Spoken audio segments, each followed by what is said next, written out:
Jenewa ya. Oke, jadi hari ini nih gue ada topik yang cukup menarik buat kita diskusiin, Iya. yaitu bahas tentang the Great Reset. Nah, the Great Reset ini salah satu eh, konsep diskusi lah yang akan diusung oleh World Economic Forum di pertemuan summitnya Januari 2021 nanti. Sorry. Oh, baru akan ya? Baru akan. Nah, buat Januari nanti temanya ini gue baca-baca sih kayak gitu. Lu pernah dengar tentang the Great Reset nggak sih? Baru sih. Baru. Baru banget.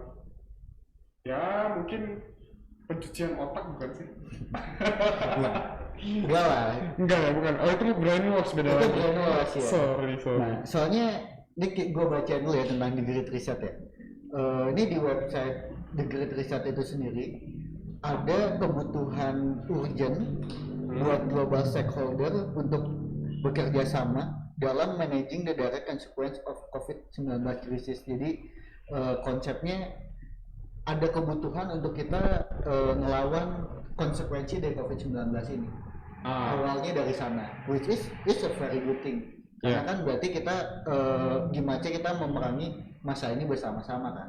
Ada solusi lah sedikit mungkin Ya, mungkin ada solusi. ya mereka nganggap ini solusi mungkin ya. Nah iya, tapi kan kita juga perlu ngecek bakal dibawa kemana sih solusi ini gitu kan. Benar. Nah, tapi lu pernah dengar tentang World Economic Forum nggak sebelumnya? Pasti lah, udah Udah pernah dengar? pasti. Nah, World Economic Forum itu apaan sih, Pak? World Economic Forum ya World Economic Forum. Oke. Ya, kita baca di Wikipedia dulu lah sebelum Mungkin kita- ya memang ya secara definisi ya saya tidak Oke. begitu tahu, tapi memang ya kan ya saya tahu lah ada loh ya forum atau misal organisasi itu gitu saya tahu. Oke. Nih, jadi kalau kita baca dari Wikipedia, World Economic Forum, kalau di Indonesia Forum Ekonomi Dunia, itu yayasan non-profit yang didirikan di Jenewa dan terkenal dengan pertemuan tahunannya yang mempertemukan pemimpin, bisnismen papan atas, pemimpin politik, cendekiawan, wartawan terpilih untuk diskusi masalah penting termasuk kesehatan dan lingkungan. Iya. Jadi ini Sorry, Jenewa kan Jenewa. ada hubungannya dulu nggak? Mungkin Kak Bayu pernah denger yang masalah Freeport zaman-zamannya masih Oke. kita apa sih penjajahannya mungkin ya. Emang ada salah, entah ini konspirasi, entah ini fakta, atau entah ini berita yang simpang siur lah atau gimana. Pada dasarnya saat itu beberapa elit dunia berkumpul membicarakan hadiah dari apa ya? Hadiah, pokoknya sebuah hadiah dari Nusantara, kalau nggak salah mereka bilangnya. Oke. Dan itu terkait mengenai Freeport. Dulu kan di Jenewa, ingat banget saya membaca, saya mengetahui, saya tuh membaca mengetahui atau menonton ya kalau nggak salah. Pokoknya itulah. Jadi di Jenewa itu berkumpul para elit-elit global dan membahas mengenai hadiah dari Nusantara itu. Dan itu adalah Freeport itu yang mengenai emas lah segala macam kan. Kita tahu kan sekarang di Irian itu kondisinya seperti apa kan. Iya. Ya mungkin kalau dikaitkan ke situ lah mungkin lah. Ya bisa mungkin di salah satu pertemuannya karena organisasi ini sendiri ya kalau gue baca sendiri udah didirikan di 1971. 1971 didirikannya, berarti kan kalau dia tiap tahun selalu ada isu global terkait dengan kesehatan, terkait dengan perduitan. Pasti ya. Ya kan Freeport itu salah satu penghasil duit yang sangat besar di dunia loh, bahkan kalau bisa dibilang di dunia kan. Dan ini organisasinya nyangkut seluruh dunia dan pengusaha-pengusaha terbesar di seluruh dunia juga harusnya tergabung di sini. Pasti. Nah, oke, kita bisa bahas nih tentang Freeport, tentang yang dulu. Tapi buat topik kali ini, mending kita bahas yang The Great Reset-nya aja. The Great Reset. The Great Reset. Oke. Karena The Great Reset ini salah satu konsep yang bakal dibahas buat aftermath-nya COVID-19 kan. Iya. COVID-19 sendiri ya udah jalan di 2020 dan ini udah hampir ganti tahun. Iya. Dan efeknya udah banyak lah. Iya, Lagi di Indonesia kita udah bisa ngerasain. Tapi sebelum kita ke The Great Reset, lu terasa dampak buat lu sendiri nggak sih, Pak? Apa? Dari COVID ini ke Pasti lu lah. sendiri perekonomian atau gimana? Mungkin kalau ekonomi tidak signifikan, karena memang pada dasarnya saya juga kan mungkin pekerjaan kasar saya memang sebenarnya banyak di rumah, menulis konten segala macam kan. Tapi mungkin secara mentality ya Kena ya. kena banget, karena memang dulu selain menulis kayak saya juga kan istilahnya nge-grab atau ya nge-grab kan, taksi online, dan saya biasanya pergi kemana-mana terus kemana-mana. Hari ini ke sana lah, hari ini kemana, kadang-kadang saya ke Garut, kadang-kadang saya ke Lembang atau segala macem, tiba-tiba harus diem di rumah dalam waktu yang cukup lama. Waktu itu dari bulan Februari, sorry Maret sampai Juni, totalnya saya di rumah, mungkin jalan keluar rumah tuh sesekali aja gitu, mungkin itu. Jadi ya pengaruhnya sih lebih ke mentality aja. Oke. Nah, sebelum kita bahas Great Reset ini kan, Great Reset berarti ada yang di riset dari kondisi apa nih? Berarti kan kita juga harus mikirin apa sih yang udah terdampak, ya kan? Gua secara pribadi banyak dampak yang kena secara pribadi, dari sisi ekonomi, dari segi sosialisasi, dari banyak hal ya. Karena basicnya kan gue kerjaan salah satu di konsultan, dan beberapa perusahaan yang kliennya gue dulu itu memang kena dampak COVID. Pasti. Karena beberapa memang di bidang perhotelan dan tempat wisata. Which means itu pasti lah. Iya. Itu udah ini banget sih. Iya. Bahkan ada satu perusahaan yang waktu itu kita udah hampir kontrak kerjasama dan kita lagi planning H-3 sebelum PSBB kita masih meeting dan ada kemungkinan buat project deal. Ya ampun. Setelah itu bidang apa itu perusahaannya? Perusahaan di bidang ini apa tuh namanya, tempat wisata. Tempat wisata dan rencananya mau bikin hotel. Ya kayak gitulah. Iya. Ya kita tahu kondisi pandemi ini begitu terjadi dan efeknya kena di Indonesia signifikan banget sih. Signifikan banget. Dan itu cuma salah satu. Ada kerjaan KB yang lain juga, yaitu usaha-usaha yang offline. Dari segi kuliner, dari segi dulu pernah dagang kerudung lah di pasar gitu. Iya. Kena banget gitu. Cuma emang sekarang kalau buat bisnisnya sendiri ada cara lain dengan cara online. Sebenarnya ada cara buat kita meminimalisir di bidang kita masing-masing. Iya. Tapi kalau kita bicara global, it's another story. Kalau kita bicara global, kita bicara data kan. Iya. Pasti. Kita bicara data di Indonesia, data menunjukkan kalau yang terdampak dan masih belum bisa bangkit dari keterpurukannya banyak. Nah, jadi kita balik ke The Great Reset nih. Oke, jadi ini gue bacain ya dari definisi The Great Reset sendiri dari yang dikeluarkan oleh WEF, World Economic Forum. Nah ini awalnya vision ini didriven dari Klaus Schwab. Dia CEO dari suatu perusahaan, dia anggota WEF yang ngebahas tentang dystopian Great Reset. Sorry, perusahaan apa? Di situ bisa nggak? Enggak sih, belum dibahas. Nanti kita bisa riset lebih dalam sih. Coba Alfa sambil buka ya, sambil gue jelasin. Jadi Great Reset enters a transformation of society resulting in permanent restrictions on fundamental liberties and mass surveillance as entire sector are sacrificed to boost the monopoly and hegemony of pharmaceutical corporation, high-tech or big data giants like Amazon, Google, major global chains, the digital payment sector, biotech concern, dan lain-lain. Dan di masa COVID-19, di masa lockdown ini, transformasi terhadap Great Reset itu berjalan dengan sangat cepat.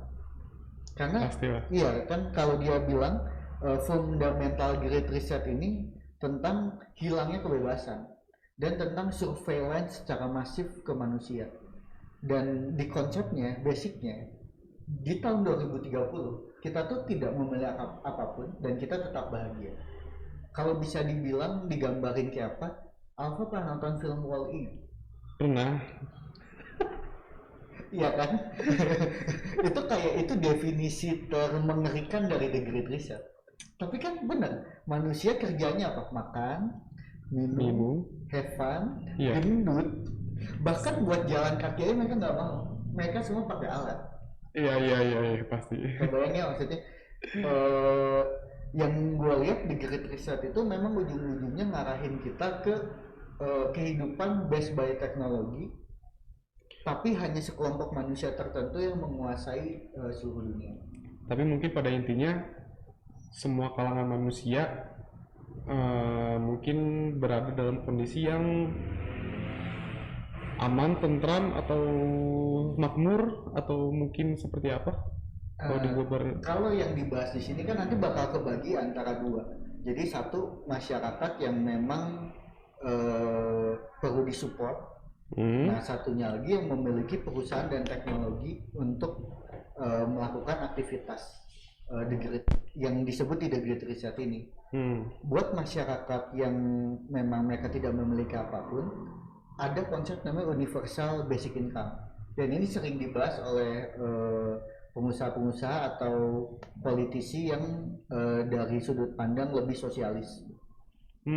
Gitu. Jadi masyarakat dikasih gaji universal basic income, semua orang dapat gaji yang sama untuk hidup di muka bumi dengan standar yang sama. Kira-kira apa bedanya sama komunis ya? Komunis level dunia kayaknya. Level expert kali ya? Level puncak kehidupan Level muka puncak bumi ya? level puncak kehidupan muka bumi mungkin ya. Basicnya kayak gitu. Jadi gue cuma ngebahas apa yang dibahas di sini nih. Iya benar. Ya kan. Tapi yang menariknya The Great Reset ini kan berarti jadi topik diskusi di World Economic Forum 2021. Berarti kan memang sudah terang-terangan akan dilakukan karena sudah didiskusikan dengan serius. Akan didiskusikan dengan serius dan datanya ada di mana-mana kan. Pasti. Tapi gini Kak. Kan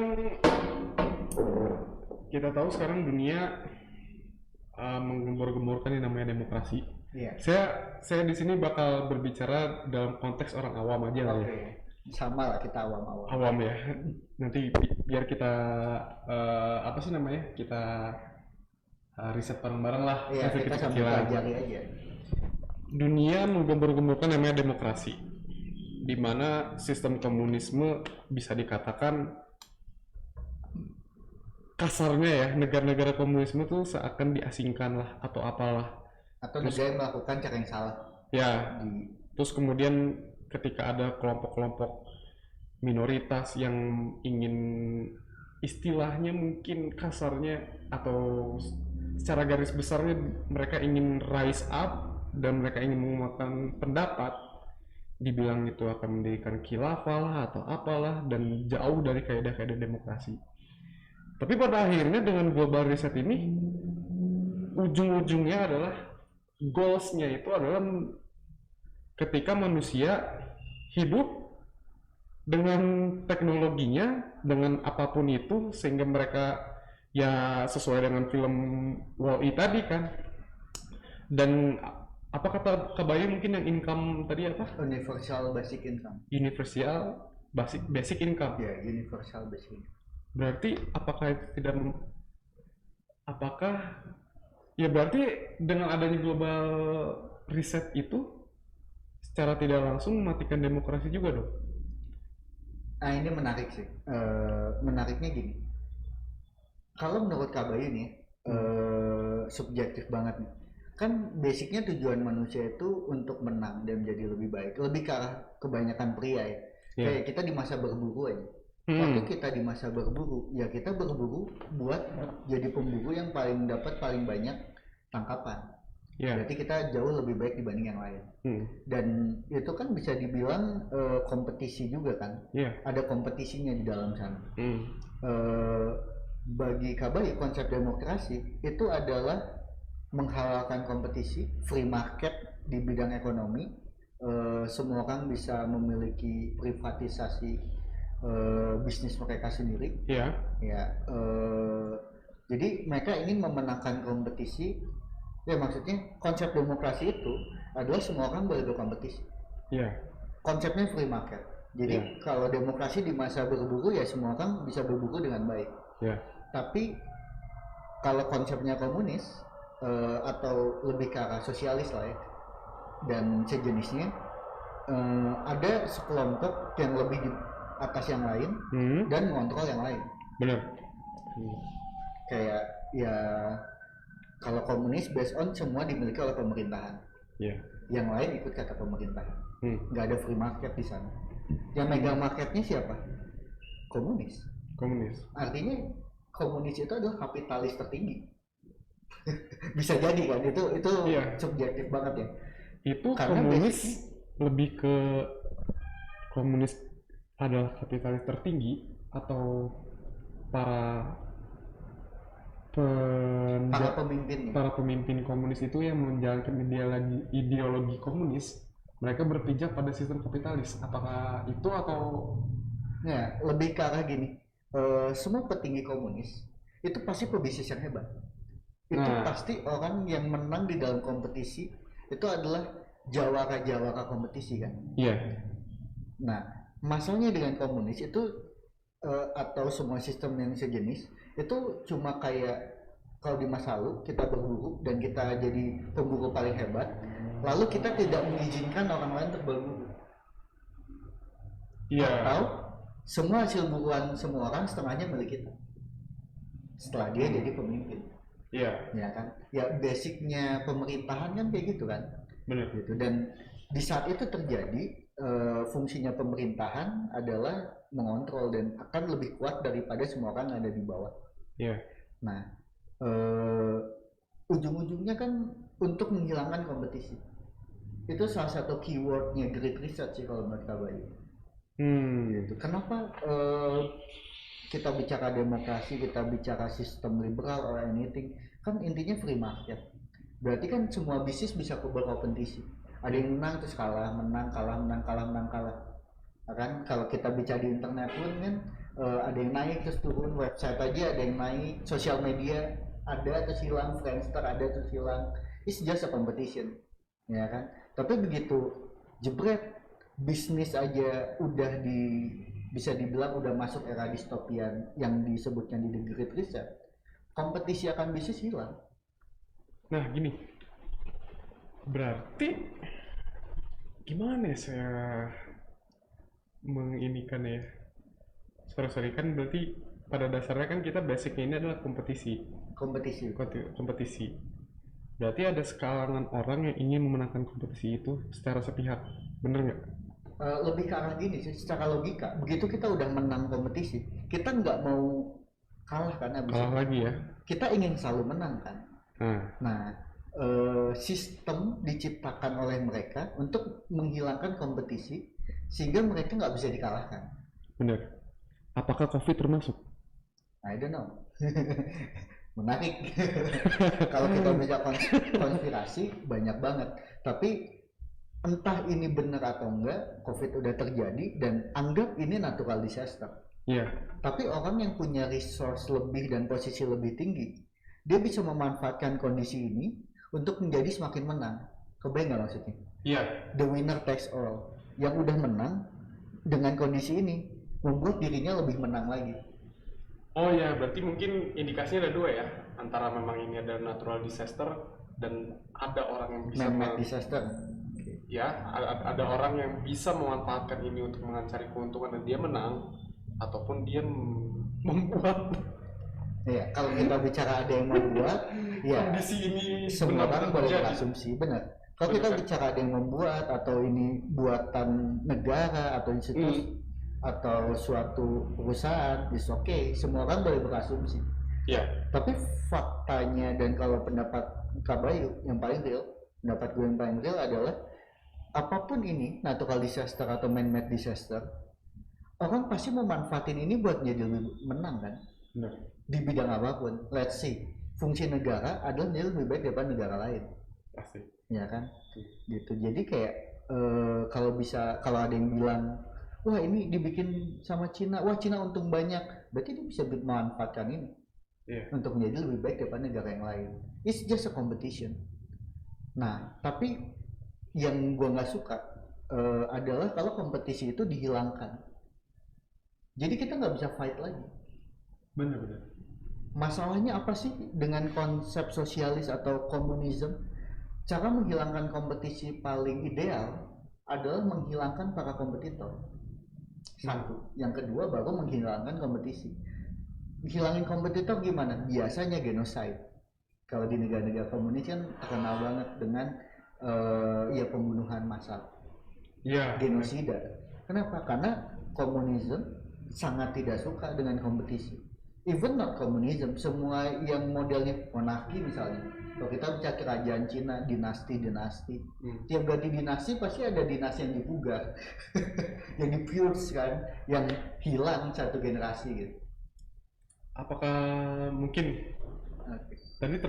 tadi menarik sih menghilangkan kompetitor. Menghilangkan kompetitor. Tadi Kak Bayu juga bilang salah satu caranya dengan genocide. Genocide. Mungkin ya kalau misalnya genocide, kita berbicara genocide, secara tidak langsung kita berbicara juga bedil-bedilan. Oke. Bener kan? Benar. Tapi apakah kayak gini nih? Misalnya, saya punya perusahaan dan Kak Bayu punya perusahaan. Oke. Nah, saya ingin menjatuhkan saya menyuruh orang untuk supaya Kak Bayu ini perusahaannya jatuh lah. Otomatis nilai saham dari perusahaan Kak Bayu itu jatuh. Dan pada akhirnya saya beli. Oke. Itu termasuk itu genocide, the part of the genocide atau It's part of the strategy, cuma strategi, tapi bukan genocide. not that far as genocide. Belum separah genocide, tapi kan semua cuma strategi untuk menang. Everything is just a strategy to win something, to become a winner. Tapi itu kan salah satu strategi untuk menghilangkan kompetitor itu seperti itu kan? Benar banget. Luar biasa. Cuma yang cukup edan dari konsep The Great Reset adalah yang dihilangkan tuh ide atas kompetisi. Dan ini hal yang buat gua paling jenius. Paling jenius. Kenapa? Menghilangkan ide. Karena semua lahir dari ide. Bener. Kayak saya gini. Gue bikin perusahaan. Terus Alfa ngeliat, perusahaannya bagus, saya juga bisa bikin perusahaan kayak gitu. Ide untuk menjadi kompetisi lahir dari situ kan? Iya. 5 tahun kemudian tiba-tiba saya punya kompetisi yang kuat banget dan ternyata Alfa. Iya. Semua lahir dari ide kan? Ide. Nah, dengan The Great Reset yang dihilangkan tuh ide. Menarik sih. Jadi yang dihilangkan itu bukan genosidanya. Jadi sekarang analisis gua adalah yang paling edan dari The Great Reset ini itu adalah menggenosid pemikiran manusia. Dipukul rata mungkin ya. Jadi mungkin mereka Iya kan? Cara ngilangin kompetitor gimana? Lebih gampang. Kalau saya pemain catur, Alfa pemain catur. Gua kan atlet dulu kan. Cara paling gampang menghilangkan kompetitor adalah membuat Alfa nggak main catur. Daripada saya bunuh Alfa. Banyak konsekuensinya. Tapi di saat Alfa nggak main catur lagi, tiap pertandingan saya menang karena nggak ada Alfa. Iya. It's easy. Jadi kita membunuh idenya ya. Kita bunuh idenya. Covid ini kan udah mematikan banyak ide akan bisnis, tapi memajukan yang lain. Nah, buat kita yang masih punya power, kita main dari ide yang mati ke ide yang hidup. Tapi di saat ide untuk bertarung itu hilang, ya udah. Jujur Kak, dengan penjelasan Kakak barusan, saya makin yakin ini Covid dibuat. Oh my god, saya nggak ikut-ikutan ya. Saya makin yakin sih. Memang pada awalnya ya saya ya pemikiran radikal saya aja sih. Yeah. Tapi dengan penjelasan Kak Bayu barusan, it makes sense. Gimana ya bahasa Inggrisnya bener gak sih? Makes sense. Sorry, make sense. Makes sense. It's okay. Saya baru belajar.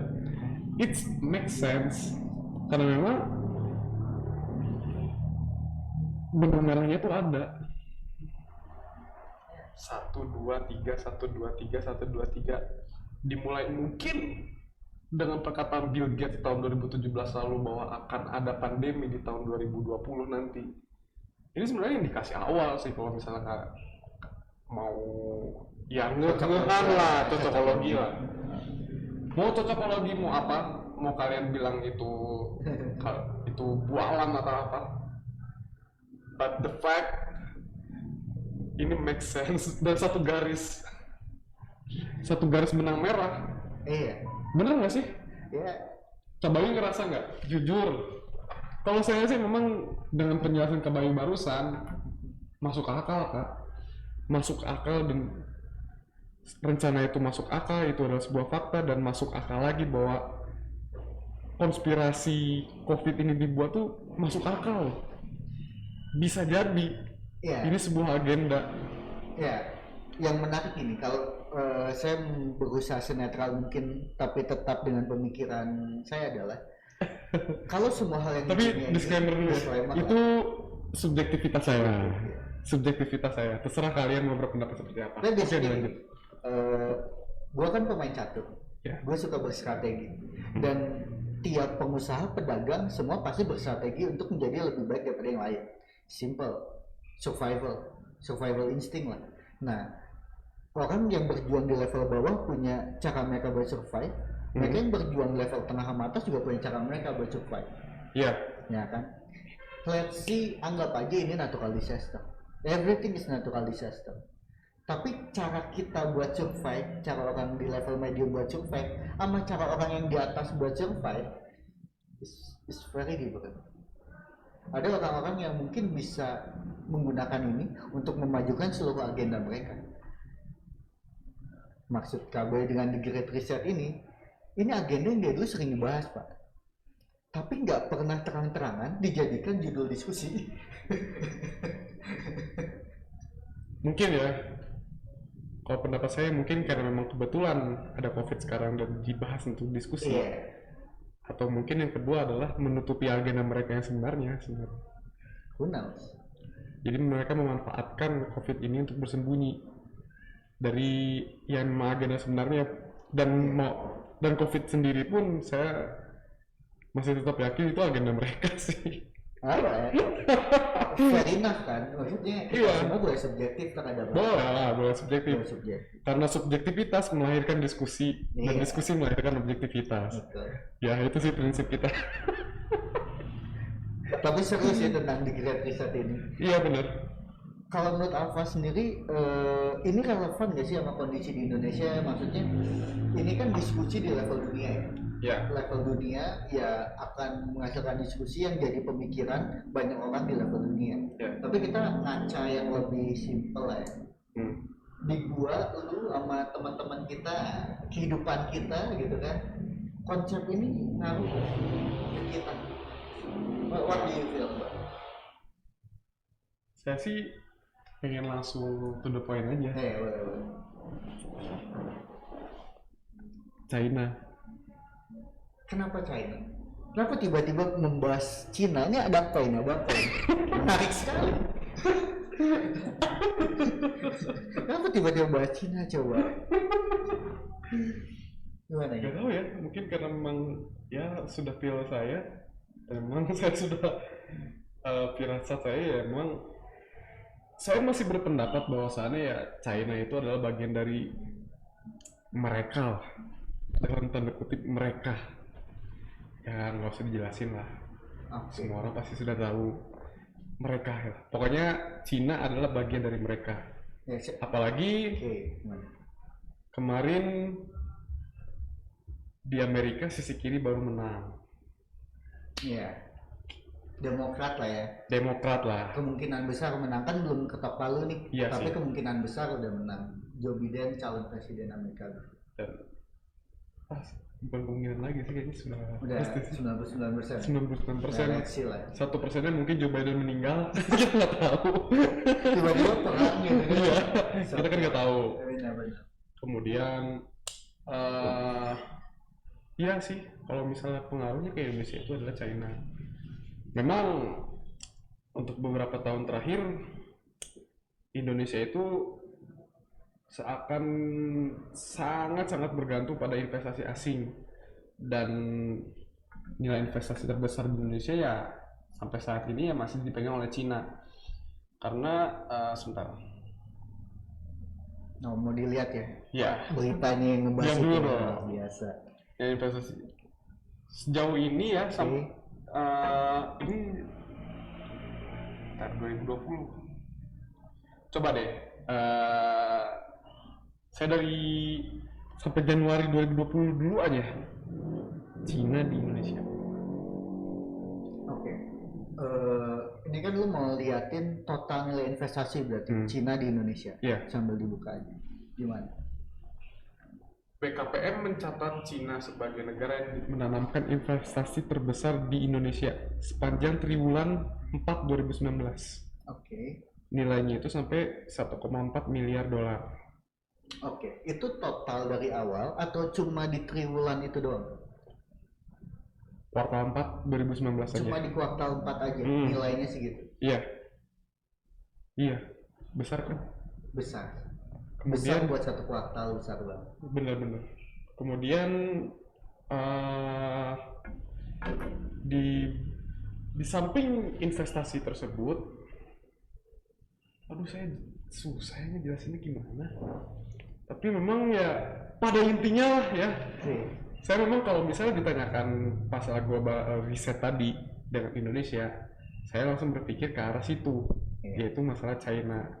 Alasan terbesarnya ya mungkin ya memang secara historical investasi di Cina di Indonesia itu dalam beberapa tahun terakhir itu masif banget, Signifikan sekali. sangat signifikan, dan kemarin pun sisi kiri baru menang segala macem. Dan pokoknya kalau misalnya Kak Bayu bertanya seperti itu, saya langsung arahnya ke sana. Alright. Karena memang saya senang dengan konspirasi.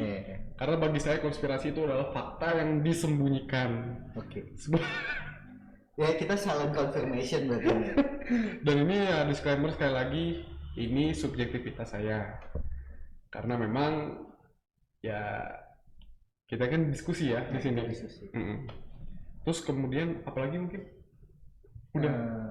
Sebenarnya dari diskusi yang tadi kan kita sekarang nyambung ke investasi asing di Indonesia. Iya. Nah, Indonesia sendiri di masa pemerintahan yang sekarang memang heavily reliant terhadap investasi.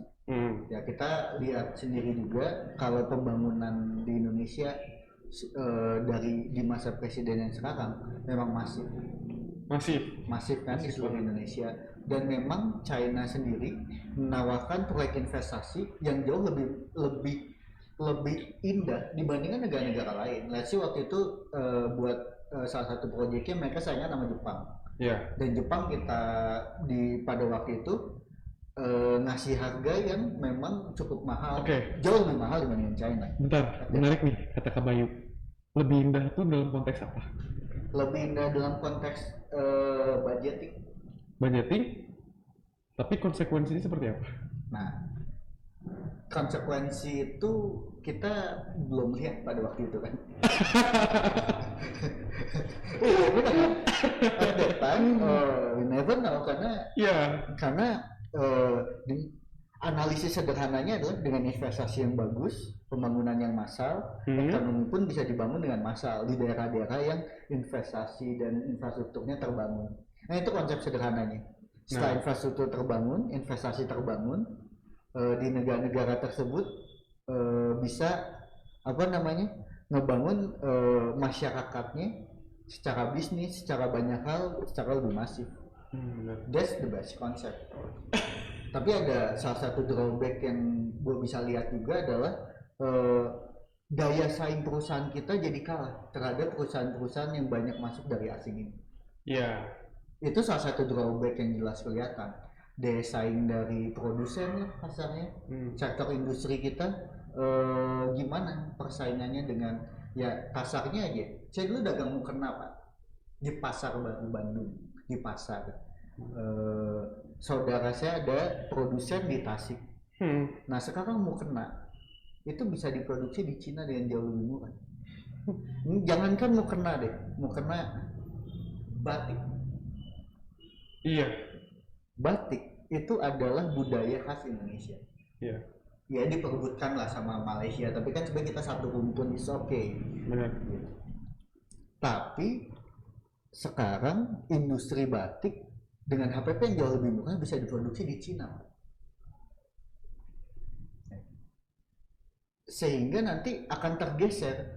Kalau kita bicara bisnis, sebagai orang bisnis, kalau saya pengen hidup dari batik, daripada saya jadi produsen batik, saya punya toko nih, saya punya tempat produksi sendiri buat batik, selisihnya nggak banyak dibandingkan saya ngambil langsung dari Cina jual di toko saya.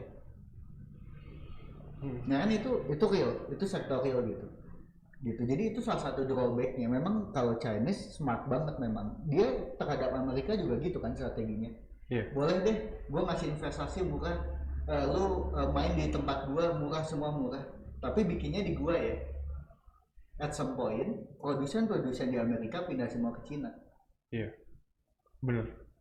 Ya kan, Amerika aja dikadalin pak. Kita nggak usah bicara Indonesia, kita nggak bisa ngelangkah lain. Kalau menurut gue di momen itu memang itu the best investment, dan di kondisi itu drawbacknya juga kelihatan dengan jelas. Tapi kedepannya bakal bahaya nggak untuk Indonesia sendiri? It's very dangerous. Kalau menurut gue sih salah satu cara paling baiknya, dan pemerintah juga udah melakukan ini, yaitu invest gede-gedean di sektor produksi kita. Iya. Which is, dan salah satunya juga adalah strategi ekspor impornya dimainkan. Nah harus benar-benar smart maininnya, gimana caranya kita masih bisa tetap survive, tapi produsen tarik balik dong ke Indonesia. Yeah. Indonesia baik banget loh produsen. Kita bicara Bandung aja, produsen sepatu, baju, ini mana sih? Banyak banget. Bandung bos, konveksi Bandung bos. Iya. Tapi masalah dengan konveksi, masalah dengan industri-industri ini kalah nggak dengan para importir penjualannya? Iya. Tapi menurut Kak Bayu nih, apa yang dilakukan Cina itu investasi atau intervensi? Kalau saya sih lebih berpendapat, jika memang ini langkah-langkah investasi seperti ini, ya ini jatuhnya seperti intervensi. Karena memang, dan pertanyaan selanjutnya, ini tuh investasi atau pemberian hutang? Itu saya ini awam ya. Apa bedanya investasi dan hutang? Apa mungkin? Basicnya gini, investasi itu dibayarkannya dua hal bentuknya. Satu kepemilikan saham, satu lagi dalam bentuk hutang. Dibalikan dengan kelebihan dana. Kan konsepnya gitu, sederhana aja. Kalau saya pengusaha nih, saya mau invest ke Alfa, nah saya balik duit ke saya itu ada dua. Saya memiliki bisnisnya Alfa sehingga Alfa bayar terus tiap bulan ke saya. Kita punya bareng-bareng bisnis itu. Atau ya saya invest ke Alfa, Alfa balikin dengan kelebihan dananya ke saya. Saya invest 10 juta, Alfa balikin 15 juta lah, tapi dalam waktu 2 tahun misalnya. Simpel itu kan? Iya. Nah, soft law-nya Cina itu jauh banget dibandingkan Jepang at that time, dan maksudnya kontrak kerjasama itu jauh banget gitu. Itu smart. Kalau gue bisa bicara, Cina salah satu negara yang memainkan kompetisi global dengan sangat cerdas. It's very smart. Kita bicara real aja, mereka smart. Nah, gimana caranya kita bisa beradaptasi dengan kawan sekaligus lawan yang kita nggak tahu tujuannya. Yang smart ini kita benar-benar harus hati-hati. Nah untungnya ada salah satu menteri kita, nggak tahu untung atau nggak ya, dia bilang, wah Cina ngeluarin dana sebanyak itu dan kita harus berhati-hati di kontrak kerjasamanya. Oh itu ada yang ngomong? Ada menteri yang ngomong, itu statement yang smart. Saya pertanyaannya itu ngomong di media doang atau beneran dia nganalisis dan smart nanti investasi kerjasamanya, dan gue nggak tahu. Nih nanti kan kita cek kalau misalnya nanti dipublish misalnya butir-butir perjanjian kerjasamanya, karena ya basicnya dari semua investasi adalah tujuannya kan negara yang diinvestasi ingin maju lebih baik. Tapi investasi juga pengen untung dong. Nah at least kita nggak diakalin aja sih. At least kita masih dapat keuntungan lah dari situ. Jangan sampai kita ngira kita untung besar, padahal kita nggak dapat apa-apa. Itu yang paling bahaya. Tapi mungkin separuh jalan kita bekerja sama dalam bidang, ya misalnya investasi Cina kan udah masuk ke Indonesia, tapi memang belum begitu terlihat signifikan hasilnya atau seperti apa. Itu indikasinya tuh udah ke arah mana nih Kak? Aduh, saya susah jawab karena banyak data-data yang belum saya pelajari lebih lanjut. Tapi di masa COVID ini ya jelas turun, Pak.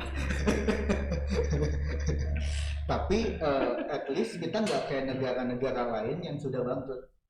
Karena banyak negara yang sudah bangkrut sekarang. Sudah bangkrut ya? Sudah bangkrut. Negara-negara di Afrika kalau nggak salah baik yang udah bangkrut. Negaranya loh yang baik. Negaranya ya, pilot. Wow. Dan itu dalam kondisi Cina meminjamkan banyak duit ke mereka.